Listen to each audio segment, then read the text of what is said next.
السلام علیکم ورحمۃ اللہ۔ ایک کافر نے ایک بزرگ سے کہا، اگر تم میرے 3 سوالوں کا جواب دے دو تو میں مسلمان ہو جاؤں گا۔ جب ہر کام اللہ کی مرضی سے ہوتا ہے تو تم لوگ انسان کو ذمہ دار کیوں ٹھہراتے ہو؟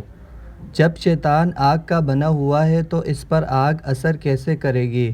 جب تمہیں اللہ نظر نہیں آتا تو اسے کیوں مانتے ہو؟ بزرگ نے اس کے جواب میں پاس پڑا مٹی کا ڈھیلا اٹھا کر اس کو مارا۔ اس کو بہت غصہ آیا اور اس نے قاضی کی عدالت میں بزرگ کے خلاف مقدمہ دائر کر دیا۔ قاضی نے بزرگ کو بلایا اور ان سے پوچھا کہ تم نے کافر کے سوالوں کے جوابوں میں اسے مٹی کا ڈھیلا کیوں مارا؟ بزرگ نے کہا، یہ اس کے تینوں سوالوں کا جواب تھا۔ قاضی نے کہا، وہ کیسے؟ بزرگ نے کہا، اس کے پہلے سوال کا جواب یہ ہے، میں نے یہ ڈھیلا اللہ کی مرضی سے مارا تو پھر اس کا ذمہ دار مجھے کیوں ٹھہرایا گیا؟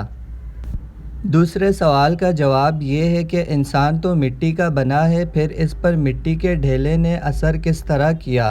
اس کے تیسرے سوال کا جواب یہ ہے کہ اسے درد نہیں ہوتا تو اسے محسوس کیسے ہوا؟ اپنے سوالوں کا جواب سن کر کافر فوراً مسلمان ہو گیا۔